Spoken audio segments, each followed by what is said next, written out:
Okay. Um, Welcome everyone. We are so happy to have you tonight. And it is my total pleasure to introduce Elliott Conrad. Elliott is owner of Pipilo Native Plants in Charlo, Montana. Elliott took the scenic route to growing plants full time. He's been a developmental engineer for the U.S. Air Force, a fire ecologist for the U.S. Forest Service, and a freelance graphic artist. He sees growing native plants and restoring native plant communities as the perfect blend of art and science, and for better or worse, can't help but frame things from an ecologist's point of view.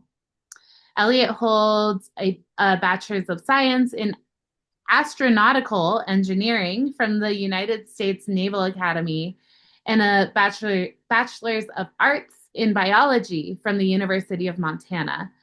A military brat, he hails from nowhere in particular, but has made Montana his home since 2012. Welcome, Elliott. Thank you so much for sharing with us this evening. Great.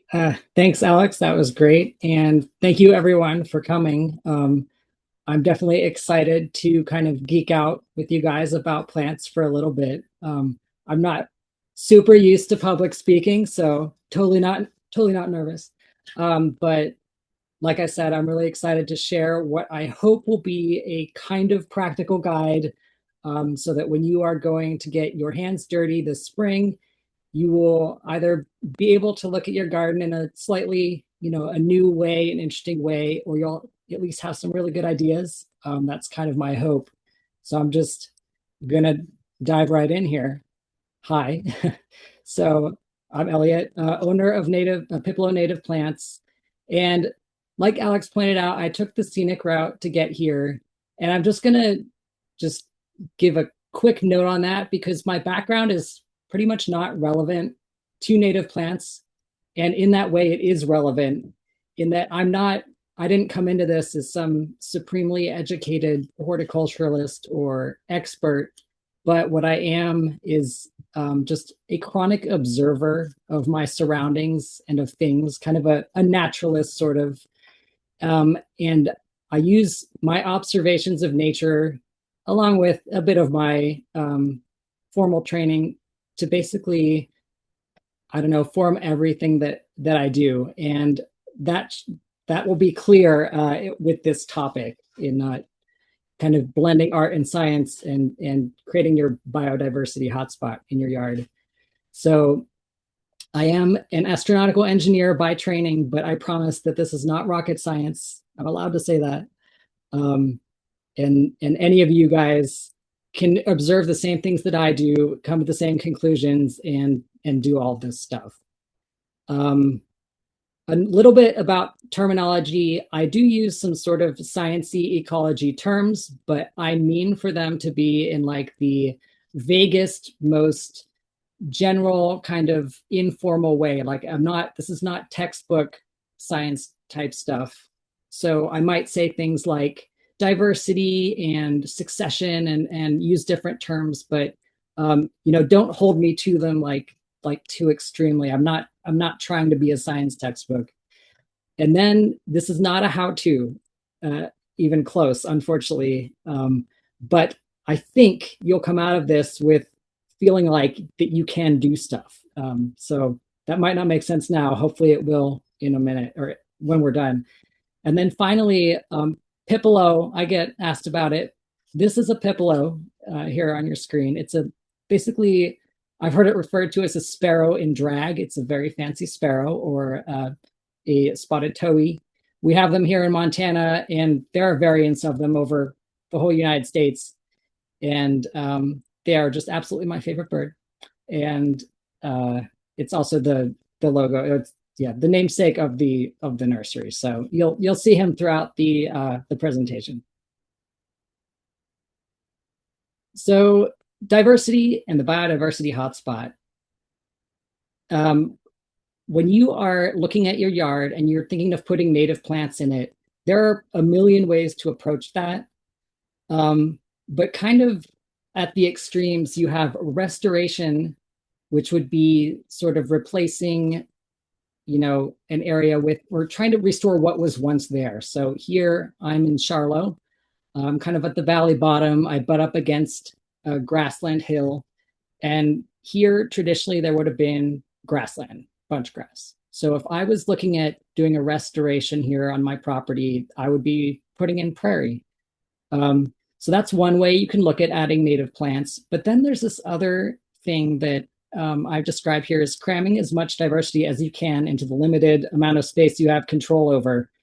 And that's kind of what I mean is in terms of creating a biodiversity hotspot.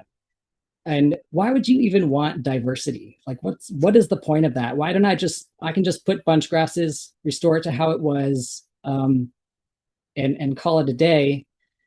Well, there's a thing about diversity, and it's the resilience. It's basically equal to resilience. And diversity, or for the things it's resilient to start there, things like erratic weather, climate change, totally not relevant things, right, at the moment. Also disease, invasion, disturbance, and absent species. And some of these, so for folks who have little gardens, like in urban developed areas, some of these are extremely relevant, especially invasion, disturbance, absent species. Those are species that were there and now are not, missing links in the food chain, so to speak. And also, of course, erratic weather and climate change. We're all dealing with that regardless of where you live. Hotspots in particular are a refuge. So they're resilient, but they're also a refuge for year-round species. They're full of resources, but especially species that are passing through. And it was funny today, as actually I was touching up this presentation, I put in that point. And as I was writing that point, 2 Western bluebirds appeared outside my window and spent some time foraging in the garden and then took off. And I thought, that's super timely, because those are the types of things that can benefit, I think, the most from our fractured ecosystems, our broken up habitat and landscapes. We're just these pockets of resources, these refuges for these creatures. So diversity means lots of things, and I haven't defined it yet. And I'm not really going to define it outright. But when you think of diversity, you probably first think of species. So that would be like numbers of species. Do I have, maybe 50 different types of grasses and forbs in my native prairie? That's a pretty diverse prairie. But there's other ways to think about diversity. There's resource diversity. So there are lots of different food resources, like I have berries for birds and lots of insects and lots of, flowers at different times in the season for pollinators, and maybe like herbaceous forage for also like insects and all sorts of little critters. There's diversity in the food web.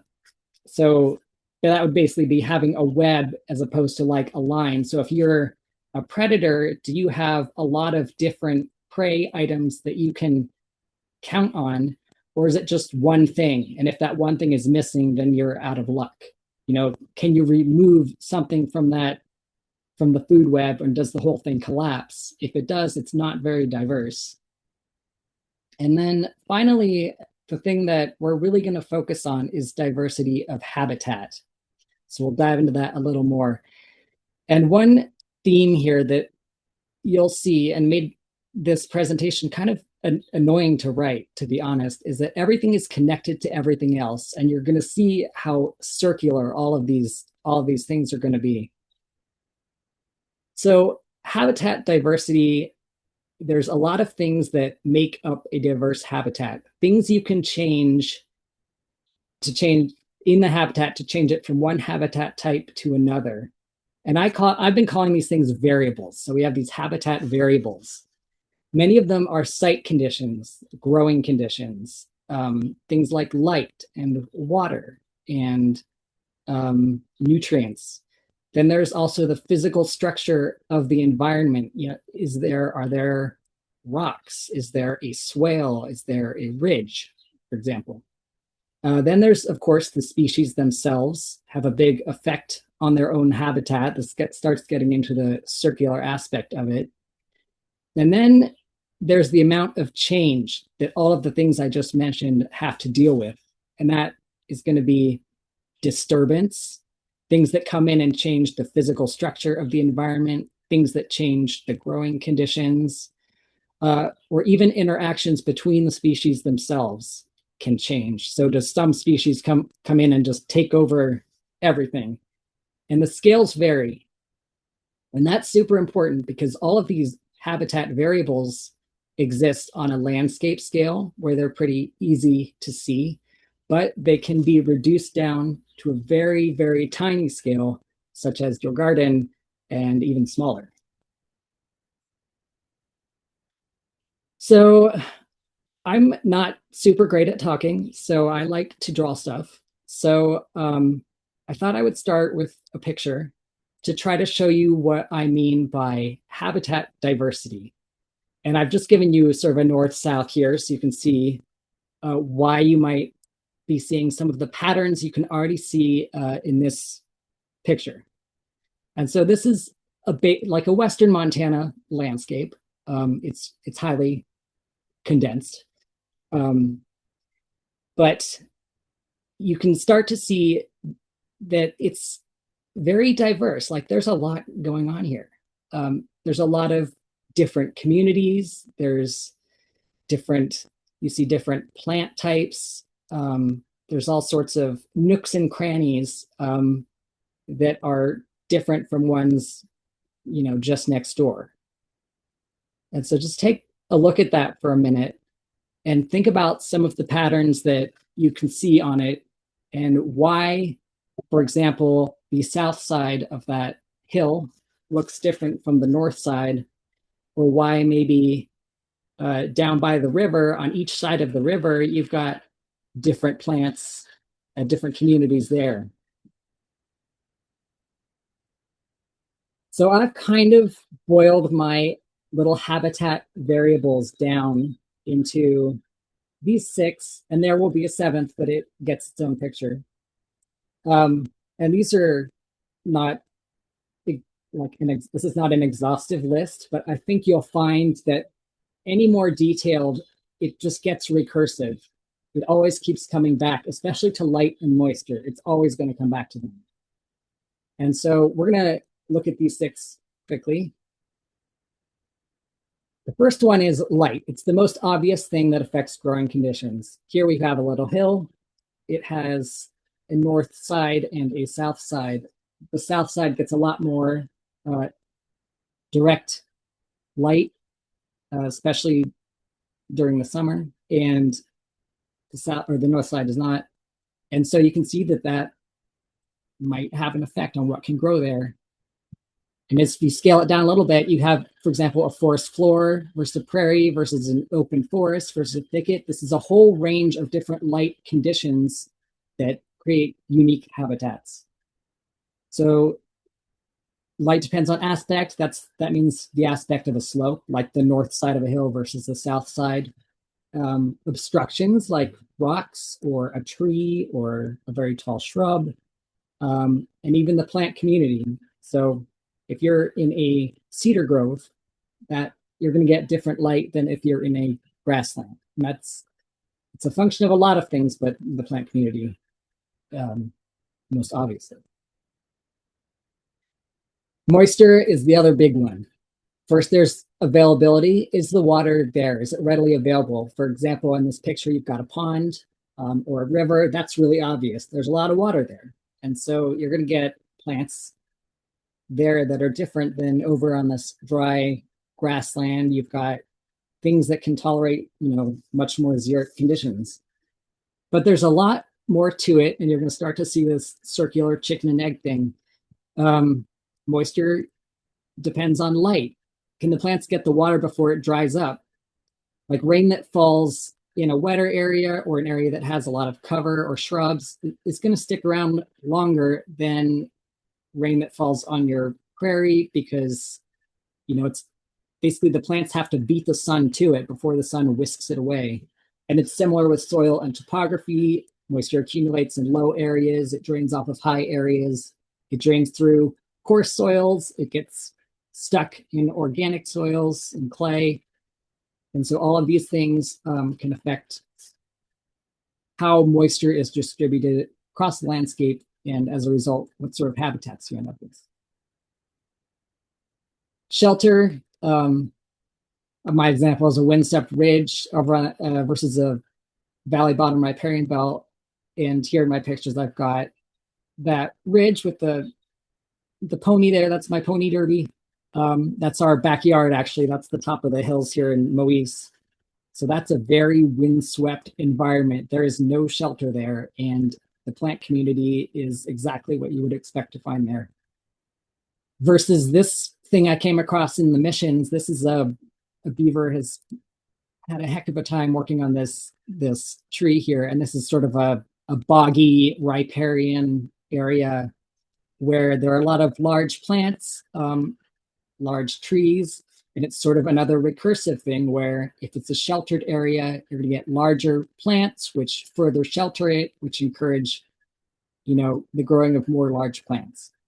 And then over here, my drawing this is just showing like an elevational gradient where at the top it is a merciless, extreme, above tree line environment that is sheltered from nothing, and with more shelter as you go down them.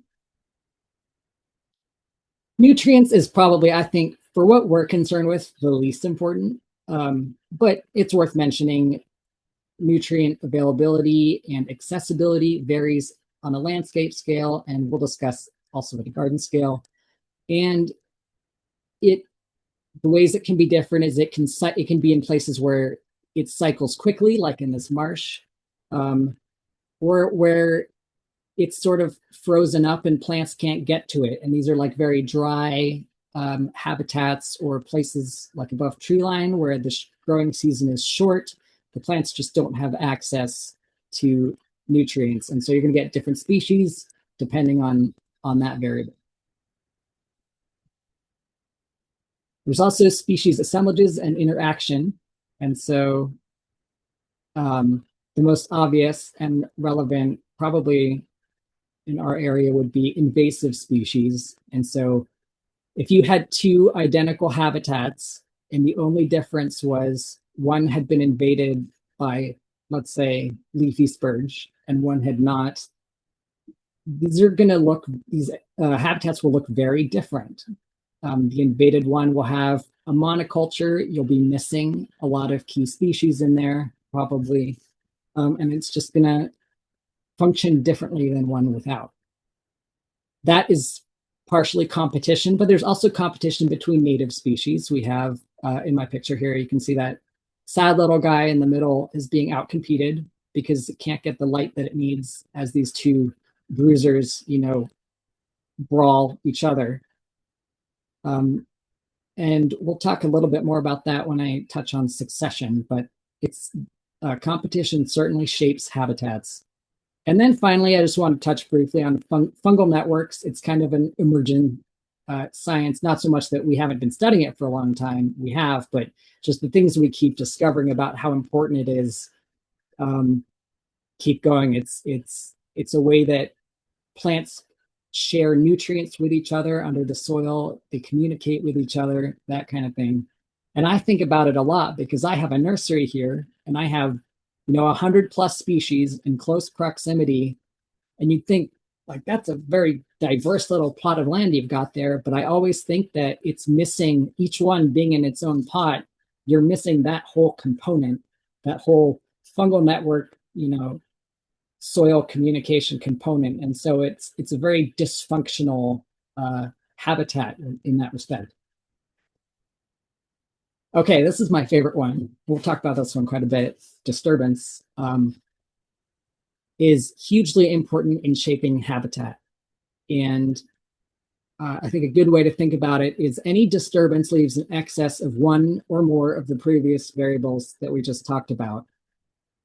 And so in my top picture there, that's, I think, Euthymia occidentalis, Western goldenrod, growing up here on the Flathead. And you can see the Flathead River behind it. And then behind that, sort of blurry, are a bunch of burnt out snags from a fire a couple years ago. And so that plant there is dealing with two major types of disturbance, which is flooding from the river, and it grows right there, right at the edge of the bank, and is very adapted to this heavily disturbed slate that gets wiped clean over and over. This plant, loves that, can take advantage of that. And then, of course, the threat of fire there in the background. And in my picture here, you can see river. I've got the river flooding is a huge source of disturbance. And so you've got on the left side of the river there, this kind of old growth looking cedar forest that hasn't been touched. And then on the right, that sandy riverbank with willows and just little things popping out of the cobbles. That's a highly disturbed versus lowly disturbed habitat. And so species respond differently to this. Some of them, like the euthymia, love disturbance, and some really don't, and may take generations to recover, depending on the scale of the disturbance. Okay, this one gets its own picture. This is the last of my variables, and it's physical structure and arrangement of the habitat. So it's basically how the components of the habitat are distributed through it, and like what is in it.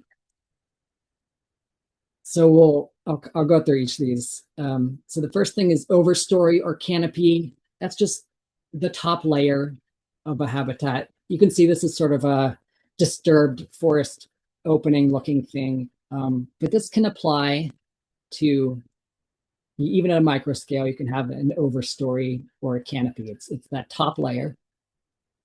And then you have a mid layer and shrub. And this is if you do any kind of fire, anything, these are what we call ladder fuels that help the fire get from the forest floor up to the canopy. But here it's, little trees, saplings, shrubs, that kind of thing. And then we have an understory, and it can be shrubs or herbaceous or, grasses or whatever. It's all that stuff that's growing right at the forest floor. So that's kind of the structure of, a forest. Then here we also have gaps, openings, clearings. It could be a very big clearing or a meadow. It could be where a fire swept through. It could be a very small gap, like where a tree fell. And then we have non-living objects. So it's like downed woody debris and rocks and snags. And these things, while not alive, are still crucial components of this habitat. And so one thing you might notice about everything I just went through with these physical structures is that the only effect they really have on the habitat is to adjust all those variables that we just talked about, specifically light, moisture, and shelter. Oh, I missed one here. Plant habit. This was I just added this one in. It's not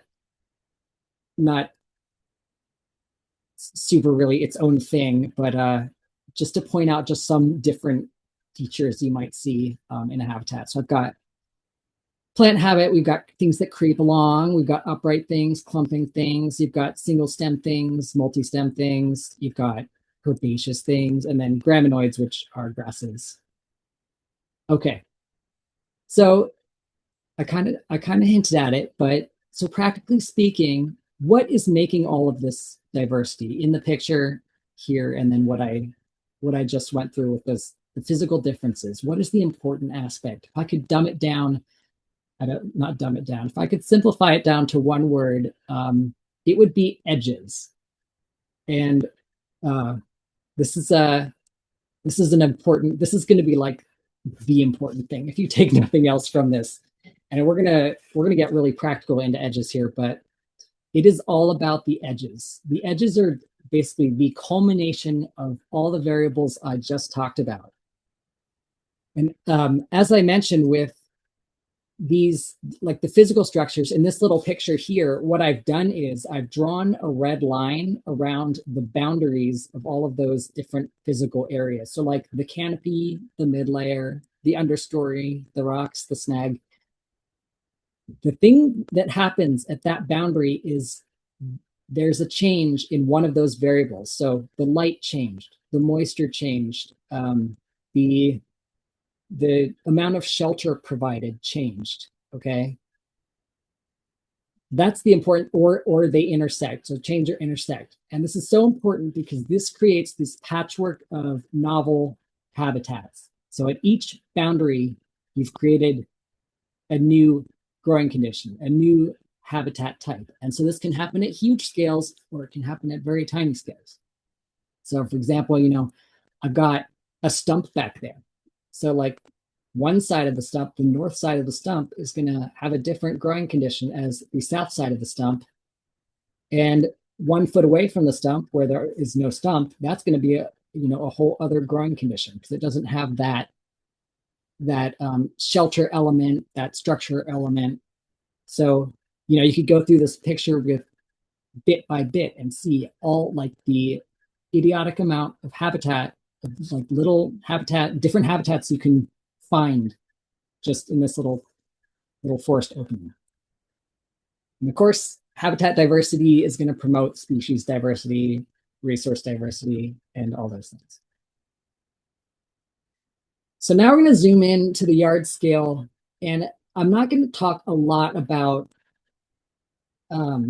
specifically going through your yard and finding all of these, like where all these edges might be. But we'll kind of give some examples. So for light and moisture, the two most important ones, you have, like, for example, the north versus the south sides of walls and fences is sort of the equivalent to the north versus the south aspects of a mountain, way scaled down. You, for moisture, it's pretty obvious. You might have an irrigation system installed. You might have overspray somewhere. So there's just this extra source of moisture. It's like a little mini spring or, stream edge effectively, but in your yard. Or downspout outlets, roofline drip edges, that kind of thing. And I said read your lawn here, or whatever, or weed patch. I'm not judging, but whatever you happen to have growing in your yard right now. And you can kind of see just the more subtle aspects of moisture gradients that you might have in your yard. There's always that spot where the grass just looks amazing no matter what. It's usually protected from afternoon sun. It might be under a sort of open canopy tree. And then there are those spots that are just, you can't get anything to grow there no matter what, and so these give you a pretty good idea of where you might have some light and moisture gradients or micro conditions in your yard. And I just want to mention this book, Rainwater Harvesting by Brad Lancaster. If you do want to really get into the nitty-gritty of finding, and more than finding, but actually capturing and storing surface water using things like topography and kind of what you already have and small modifications of what you have, it's a really good book. And when I was grabbing this little screenshot for it, I noticed it's on sale. So it's like $30. So that is a whole, that's just a whole study unto itself. So that's all I'm going to say about the moisture aspect. Shelter and nutrients. Shelter, physical protection from the wind and sun. There's plenty of that. And of course, if you have shelter in your yard, it's just going to be because you're manipulating those light and moisture variables. This picture is a little Sorbus scapulina that I grew. This is my old house in Missoula. I started my nursery in Missoula, and now I'm up at Charlo. But so this is from my Missoula house, and it's just growing up against my fence. And in a natural setting, a Sorbus like this might really enjoy like the edge of a thicket or like the edge of a forest opening. It likes to kind of have its back against the wall and get all that moisture and shelter from the forest while still having good access to light. And so this fence is just, it was pleased as punch to be growing there. So nutrients, the only time you really have to worry about nutrients, I say this and 50 people are going to, tell me their issues that they've had with nutrients and native plants, but is having too much of them. And really, especially like if you're growing in an urban lot and you've had vegetable gardens, or you've put amended the soil a lot or put down a lot of compost, you might notice your native plants getting huge and leggy and kind of weird. But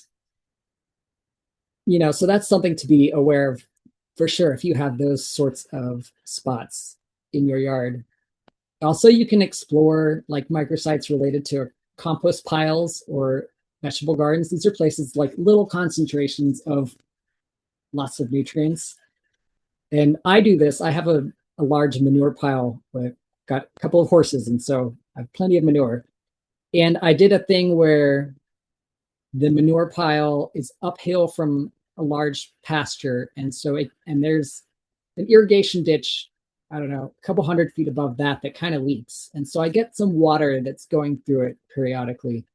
And so I planted it up I put a bunch of shrubs below the compost or the manure pile that deal with lots of nutrients. So things you might find on like the edge of a marsh or a swamp or a pond. So those kind of handle all those nutrients because it's like this super nutrient rich and boggy microsite. And I didn't know another way to deal with it, to be honest. So that's my example for that. So we're going to talk a lot more about disturbance in your garden, but just suffice it to say for the moment that it keeps the garden interesting and prevents monoculture, and it's super important, and there's no way around it. If you have a garden and this is a place where you live and you walk around, or you have a dog, or if you exist in the space, there is disturbance there. So I like to start off with saying it's a good thing. But it also can be annoying. It can be a source of invaders or annoying weeds, but that's only because you're creating a novel habitat when you disturb soil. Some examples of disturbance are just foot traffic or any kind of digging or weeding that you might do in a yard, and then also deer. And I'll talk more about deer, but or this vole that are deer. But we'll talk more about this. Okay, so now I'm going to come. This is the important point. This is when I was in the academy, we called him a foot stomper. That's when if the professor was teaching us something and figured no one was paying attention, but gosh darn, we better be paying attention to this, he would stomp his feet. And so that was called a foot stomper. So this is my foot stomper, and it's edges, edges, edges, clustering. So clusters, clusters, clusters, clusters. Clusters, I define them as manageable assemblies of plants that are close enough to interact with each other. So it's a pretty loose definition. So there's a definite lower limit to size. The plants need to be close enough to interact. And we'll kind of talk about what that means. And then the upper limit is sort of variable. It really depends on you and what you want to deal with. I highlight manageable because, well, you'll see. So that part of it will be up to you. So I use clusters in my garden to create biodiversity. All right. And they have huge amounts of things going for them. So benefits of clusters, just inherently, they have edges and variable points of all of the variables that we just talked about. They already have that going for them. Just a cluster shape has an outer boundary, which you could see as the edge between high disturbance. That's you walking around it. That's where there are no plants, to less disturbance. That is the cluster. They already have a built-in light gradient. The outer edge gets more light than the interior. And then if it's in a full sun location, like the north side will get less light than the south. There's also built-in moisture, and this is partially because of the light and partially because of the sheltering aspect, but the interior of the cluster will generally have more moisture, soil moisture, than the exterior because the plants are sheltering the soil, they're sheltering each other, and there's less light there. So the sun's not getting in there and evaporating it all off. and disturbance. I already talked about that. And two other benefits.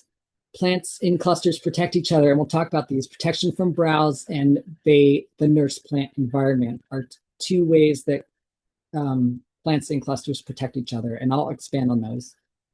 And they can be themed. I've said here you can theme a cluster by microsite. So if you have a super hot, dry site, just let's say it's in front of your house, maybe it's by the street, it's full sun, there's not a drop of water, there's not a lick of shade, you can put a cluster in, and immediately you have created some of these. You will have some habitat variability just by nature of that clump of plants.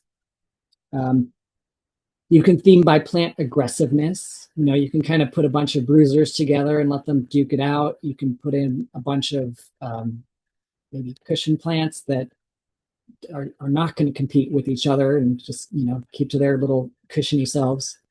And you can theme by amount of disturbance that you wish to apply. I'll talk a little bit more about that. Additionally, these, assuming you've made them manageable, are much easier to care for than an amorphously planted yard. If you kind of just go sprinkle things around your yard, you're going to lose track of them. They're going to get overrun. You're going to forget to go water that one or weed this one. So these are just easier. It's a consolidated, you know, package of plants. You just walk around them. If you've made them manageable enough, you can reach in and weed them, and they're expandable. You start off small. You put in one. Then, you know, if that goes well, you can put in two, or put in another one next year. You can squeeze them in wherever you want, and no matter what, you'll already get these built-in gradients. So I'm going to talk this, a little caveat here with this deer browse thing. This is purely from personal observation. This is not a scientific study. I have a lot of observations that have proven this to be, there's something to it. I will say that. So, but you know, you can take this with a grain of salt if you want. But I have this concept of deer buffet versus deer single serving, and it's related to my clusters. And it's actually kind of how I started planting clusters to begin with.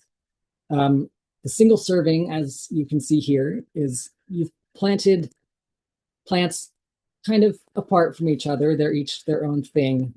And deer, I have noticed, they are, you know, prey animals. So they do a thing where they eat for a bit and then move. And they eat for a bit and then move. They don't spend, you know, they're not going to hang out. As soon as I say that, I know someone's going to say, yeah, the deer in my yard never moves. But in general, they're not going to hang out in one spot for too long. They kind of move around and browse. And if you have things planted this way, what I've noticed is in there, they're balancing being a prey animal with also trying to conserve energy. So they're going to eat everything they can in front of them in some little set amount of time before they feel compelled to move. And as this is happening, you're going to end up with empty plates. This is kind of when things get one shot, like you planted the thing and then you go out the next morning and the entire thing is gone. That's the concept, is to avoid this. And so the way that I do it is by making the deer buffet, which is just an effect of the cluster. And the effect is, there are two ways that this helps. The first is there's just a lot going on there. The deer has the same amount of time in general. And so it just kind of grabs from whatever's in front of its face. And so things kind of all get browsed a little bit. That's the one effect. It's sort of like the herd protection, because you're in a herd. And your chance of being completely taken out or lower. And then the other effect is actually like physical protection. So unless the deer really sticks its head all the way in there and just gets every little leaf, some things are always going to kind of live. And you end up with things that just, they get browsed frequently, but never eaten all the way down. You know, I'm going to put never in quotes. But I have used this really well here, and we have a lot of deer, and they get in the nursery a lot. And also I have mule deer that like to bring their fawns in the spring and let them grow here in the 1 acre around my house throughout the summer. And so my shrubs get a lot of browse, and this has helped me not to lose a single one. So just, I don't know. It's, your mileage may vary, but I thought I would throw that in there because it's just kind of a funny boom, I think, of the cluster. Okay, now we're talking about establishment. And so clusters can be big here too. So plants, like having a nursery, you can prove that plants do pretty well. Even plants from hugely varying habitats kind of enjoy, there's this sweet spot of growing conditions where they all do kind of pretty well. Um, it's how I can get away with growing many, many different types of species with very similar-ish, care regime. And that is because we're taking care of them when they're little and vulnerable. If you can get them through that stage, then they get super resilient and can handle a lot. So they're only really, if you can get them from a germinating seed through the seedling stage, then they're at a point where wildly varying conditions, many can probably survive. They might not look super amazing. They might not reach their fullest potential, but they can deal with it. So they can withstand these huge variations in climate. And so kind of like my nursery example, if we can just get them, if we can just raise them right, so to speak, this is how we can facilitate extreme diversity in small areas. And so there's this concept of a nurse plant, which you see a lot in nature. And I use when I plant stuff, and it's that a established plant provides shelter for a new little seedling, just long enough for that little seedling to get tall enough to kind of not need that sort of protection from desiccation anymore. So there's a higher relative humidity around the seedling. It's got a little more soil moisture because it's in the shade. And that's, because of this nurse plant. And the cool thing about clusters is that they create nurse plant conditions for all of their inhabitants. It's like a nurse colony, so to speak. And then I just had to throw this in there. This is a little pro tip. This is kind of related to nurse plants, but it's just in the same spirit. The power of small branches. It's just when I plant anything, I throw small branches on the ground like this badly drawn picture that I did to provide what's like a lath house, called a 30-second lath house. And a lath house is used to harden off seedlings. It's like a structure that has slats. So there's gaps and then occlusions. Usually you can see in these pictures built with actual lath. And what that does is that gives these little plants full sunlight and then a break, full sunlight and then a break as the sun moves through the sky. And so it lets them experience, extreme conditions without being overwhelmed. And so anytime when I have new plantings, I use this. It doesn't look super pretty, but you don't have to leave it in. It's very temporary. And I leave that in usually for the first growing season. And it just, you loosely put them on there. It's not like a thick layer. It's not a compost, it's not a mulch layer. This is like loosely draped. I use branches because they kind of stand up and let airflow underneath them. And that creates these light and moisture and shelter gradients that harden them off nicely and help them establish. Okay, now we've talked about clusters. And so now we're going to go a step further. We're going to take the diversity and like ramp it up to 11 by stacking micro conditions. So you can get even more diversity out of each of your little clusters by stacking different kinds of edges in the same cluster. And I'll try to illustrate this in case that was confusing. So you already have inherent edges in your cluster, but you can add more. And so this little picture is just a cluster, and the dotted line around it is your edge where it's your disturbance edge. It's your border of your little cluster. But what if you moved that cluster somewhere, you placed it where there's a sun gradient? So maybe part of it gets full sun, part of it's in full shade, and maybe there's a partially sunny spot. So it's fully sunny in the middle at some point and then not. And so I've illustrated that here. The red dotted lines are like those edges between shaded and partial shaded and sun. And you can do this by putting it, maybe it's under kind of partway under a tree or near a wall. And so you'd have to observe your yard to find these spots. That'd be part of your homework.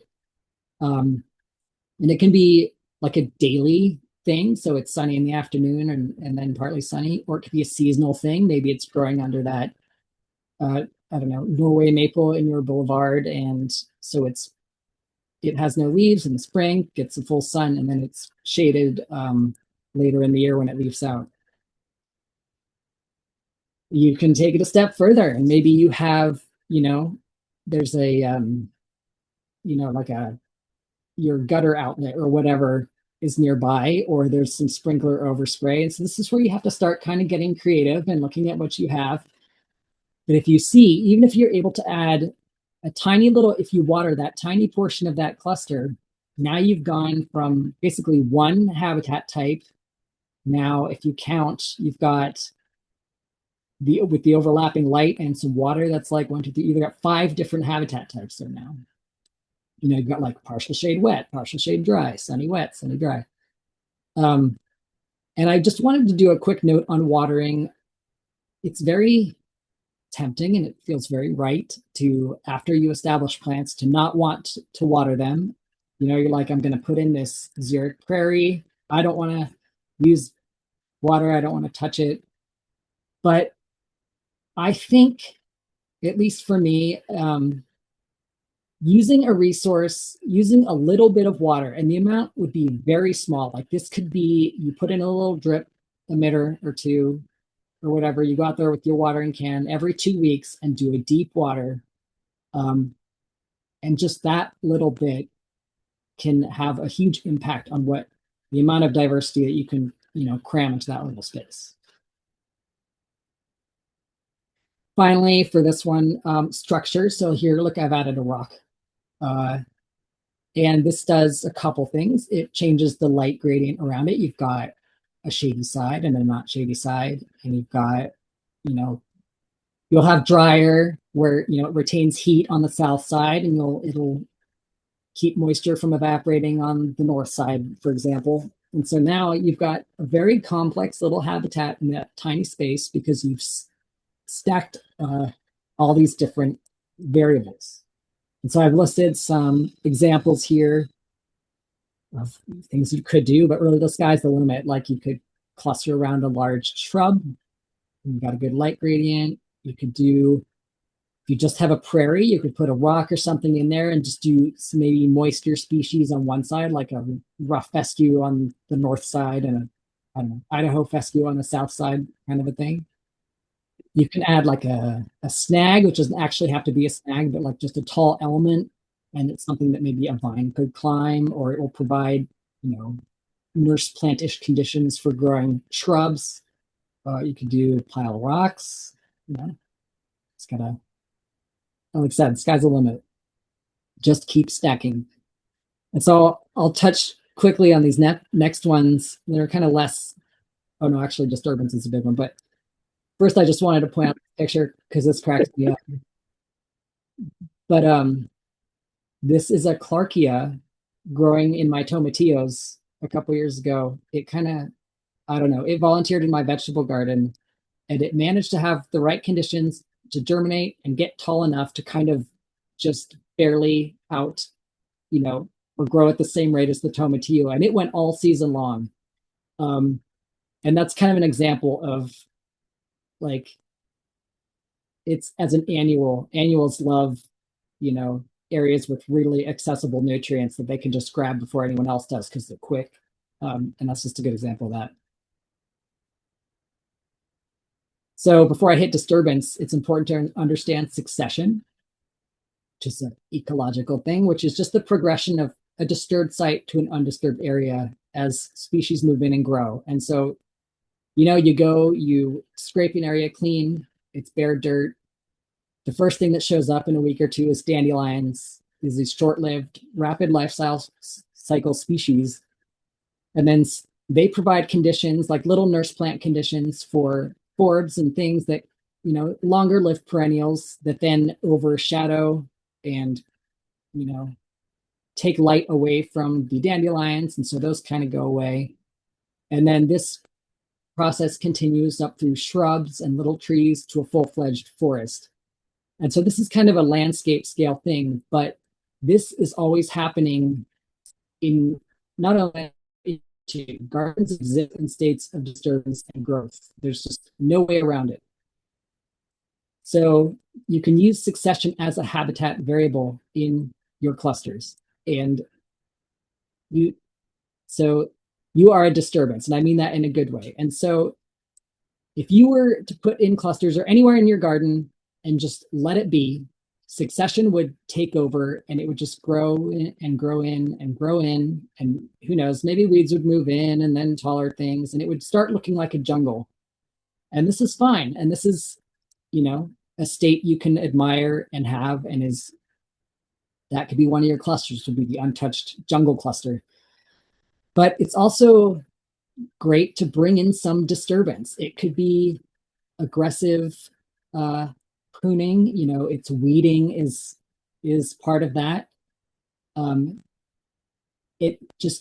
I like to think of myself when I'm out weeding or I'm out, being a disturbance in my garden, I'm a highly selective herbivore. And so, in nature, you've got natural attrition, things will overseed, volunteers will come in thick, and then over time, the strong ones will thrive and the weak will kind of fade away. And but you can speed up that process, and you should kind of delight in being a little sort of Tasmanian devil in your garden at some points in time. Like it's another really interesting variable that I definitely like to explore. And so I have areas in my garden that are high disturbance that I go in a lot, purposefully, and I aggressively remove plants and move things around. And I have areas that I don't touch. And a lot of it will have to do with what you've planted there too. Like if you're putting in cushion plants or things that grow really slow and are not very competitive, you don't want to make that your high disturbance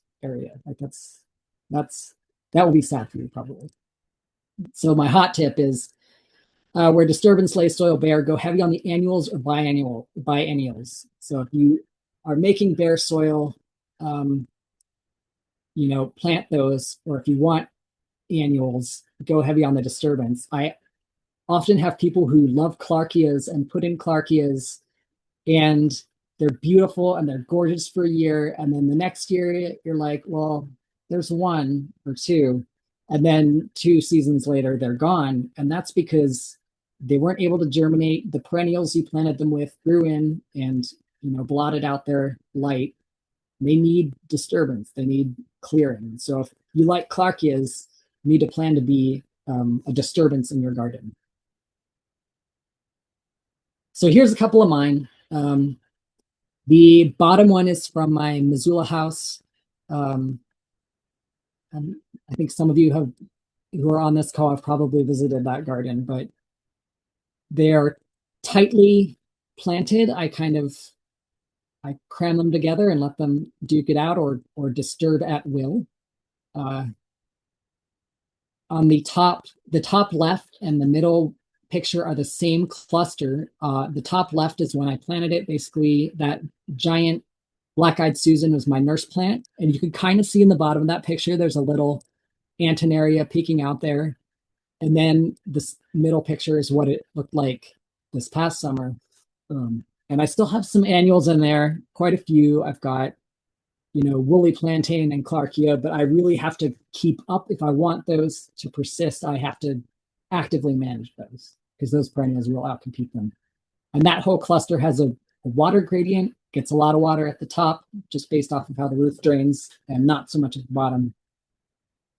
And then on the right, that's just the best picture I could find of my little shady cluster I've got. You can see some ferns in there, but that is a full shade laden with ferns, and I don't water it. It gets roof runoff, and then a little bit of seepage from my vegetable garden, and that takes care of it. So that was all about like really examining kind of my site before I decided where to put that cluster.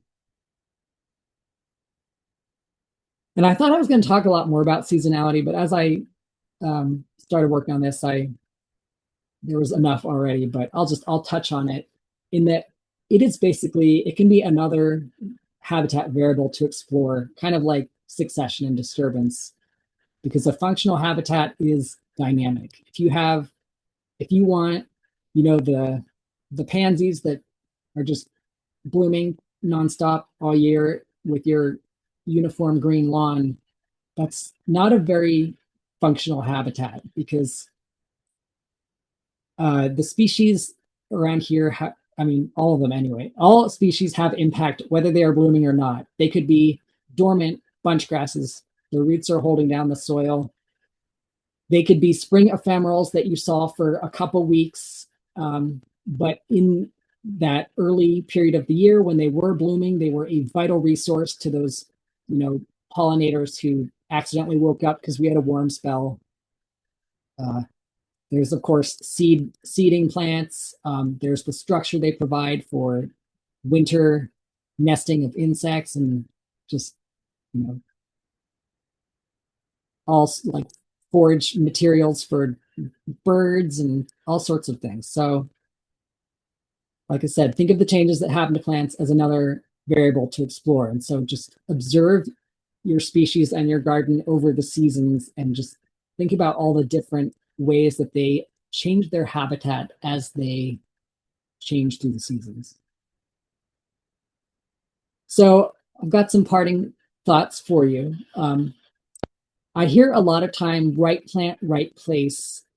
And I kind of I like to turn that on its head because the answer there to me is like you don't know the right place for the right plant. You've got to kind of let the plant find the place sometimes. Like you can guess, but I like to put things together. I like to be a bit of a mad scientist and just see what I come up with. I like coming up with these novel habitats. I like seeing what can grow where. And for example, if you have a cluster that has like a water gradient in it and you planted it with all the same species, you would see a huge range in behavior from that species based off of where it is in that cluster. And no one of them is right. So maybe one of them gets more protection and water and it's blooming later in the season than one that was a little more stressed and bloomed earlier. But there are different pollinators out at different times. And so each one of those is important, in that time. Each one is right in that sense. Then there's also the trap of a well-laid plan. Again, I'm a bit of a mad scientist. I kind of go out and do these. The clusters are well suited to just going out and putting them wherever, or like you're like, I feel like a disturbance today, and doing whatever you want. There is no such thing as a mistake. You just all of it is experimenting, observing, noting what you observe, seeing what the effects are, and letting it inform what you do next, whatever that may be. So don't be afraid to be a dynamic force in your garden. You literally can't mess up.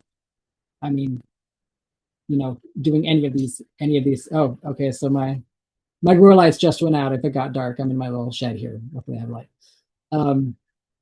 So yeah, don't be afraid to be a dynamic force in your own garden. And above all, enjoy observing, watching interactions between species and the environment, and celebrating change. A garden is not static, and and it shouldn't be. You should enjoy the disturbances, enjoy the seasonal changes, enjoy the succession of species as the annuals vanish and the perennials move in. It's all just a beautiful part of like a functional, diverse landscape.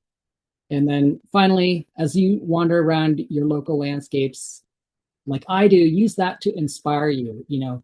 If you remember my picture from the beginning, just all that diversity that's out there, you can kind of scale that down. It's all the same patterns, and just see what you can create. And that is it. So I hope you got a little something out of that. And if you have any questions or comments, I would love to hear them.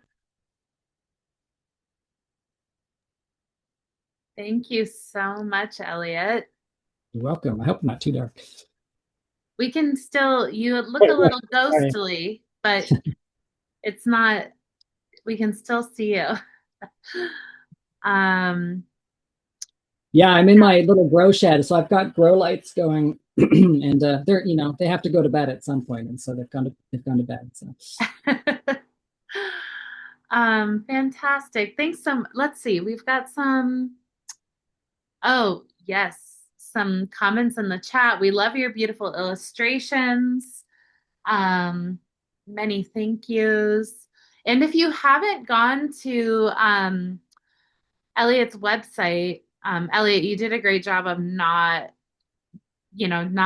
doing much in the way of self-promotion. But I will say, Elliott's website, if you look up Pipilo native plants, or Elliott, if you want to enter your website into the chat, sure. um, um, it's full of these. And I love especially the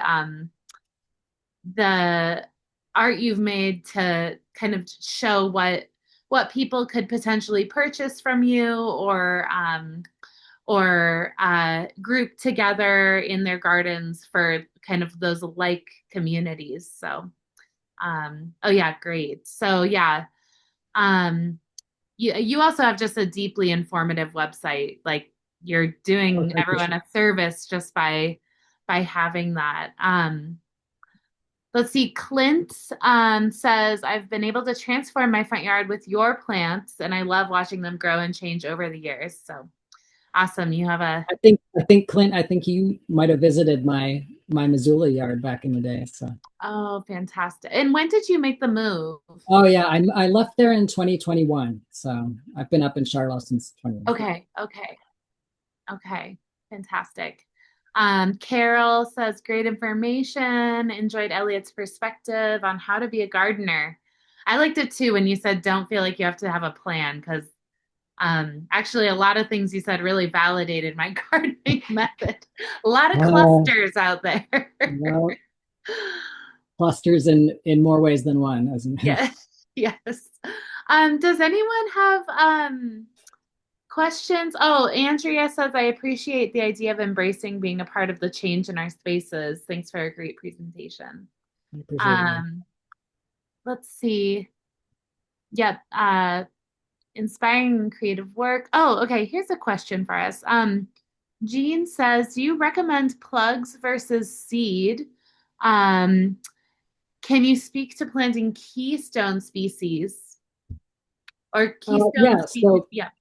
Yeah. so plug versus seed, I'm always going to recommend putting in plants. And I think you'll see, you can kind of understand why. If you put in seeds, like I said, the most vulnerable part is when they're germinating and just those, especially that first growing season, but more so the first few weeks as it's putting down a root. Basically, plants put out tons and tons of seeds every year because they know the chances of the conditions being just right for those seeds to turn into plants is slim. And so seeds are iffy if you can't give them a lot of attention and a lot of care. Every plant is hoping that in its lifetime, one seed will manage to replace it, basically. That's kind of all it can hope for. So I do recommend plugs, but or full plants, but what you can do is use them both because plugs end up kind of being like a nurse plant, for seeds. They can absolutely help, but seeds on bare ground are just trouble, or it's a source of great disappointment for many. I think. I mean, it can be successful, but it's very difficult. If you want to use seeds, I would always use them in conjunction with plugs or adult plants.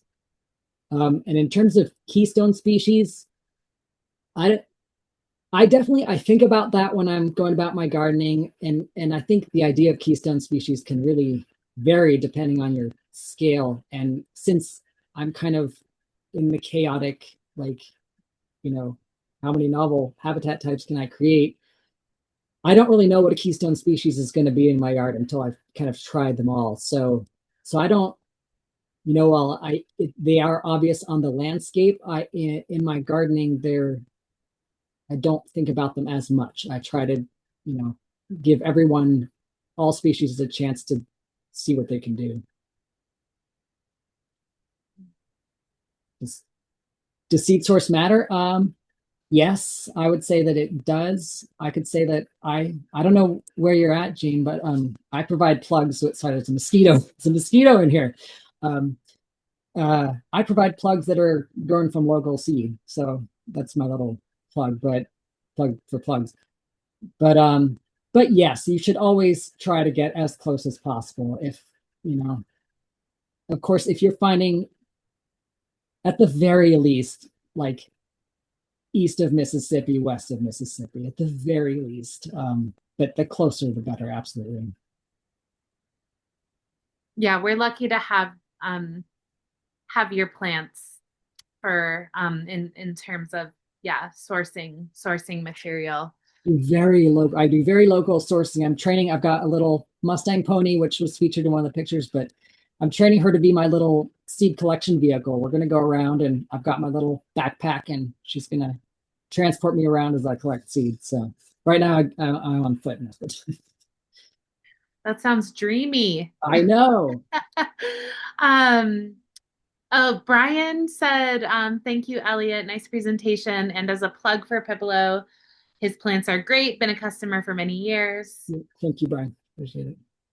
Oh, and Christy asked, is your place open for visitors in the spring and summer? It is not open on a regular basis yet. I'm still someday. It's also my house, so it's sort of like a disaster, but um, a disaster in terms of logistics. But I do offer like appointments, so you can definitely call me, email me, whatever, and you can absolutely come up to the nursery. So I just have to make sure that I'm here. you know. Yes, absolutely. Great. So, and I think you have a pretty direct line of contact on your website. I know I've emailed you. Yes, my emails go. It goes right to me, and the phone number is my cell phone. So I may or may not answer that because I get a lot of spam. But the emails are a great way to get to me. Wonderful. Any other questions from folks? Yeah, I found this to be I don't know, some farmers and gardeners consider this to be like a four-letter word, but I did get my permaculture certification, and I just I mean edges were like a big piece of that, and I'm just really Yeah. like also yeah it's neat to hear those values and ideas reframed towards this concept and just really maximizing the amount of micro ecosystems that we have at our fingertips. I love that concept of like instead of I mean it's kind of lemons to lemonade in a way where you're just seeing an opportunity rather than a inconsistency. hmm um, so thank you for reiterating that for me tonight. Yeah. There's a lot of overlap with permaculture for sure. Yeah, and all things in moderation. Yeah. Oh, let's see. Oh, that's very great. Edges was such an interesting concept. It will make me see my garden differently. Um, oh, and Kara is saying, I'm trying to think of how these techniques would work in a hot, dry garden in Billings. Any I mean, they any will. immediate advice? The immediate advice is to cluster your plantings. Um, Even you pick hot, dry species, but you plant them together in a little bunch. So, And then throw sticks over them. oh yeah, that's like yep, yep, yep, I yep. love that. That was an I really that was a good one. I like that. Well, thank you all so much for joining us tonight, and thank you for being a part of this season of the Montana Native Plant Society presents programs. And as always, please let me know if you have great ideas for next season. But it's been a real pleasure. I've learned a lot. Elliott, thank you so much for being our final speaker for the season. I really appreciate it. Thanks for having me. Thanks everyone. All right, take care, everyone. Okay, good night.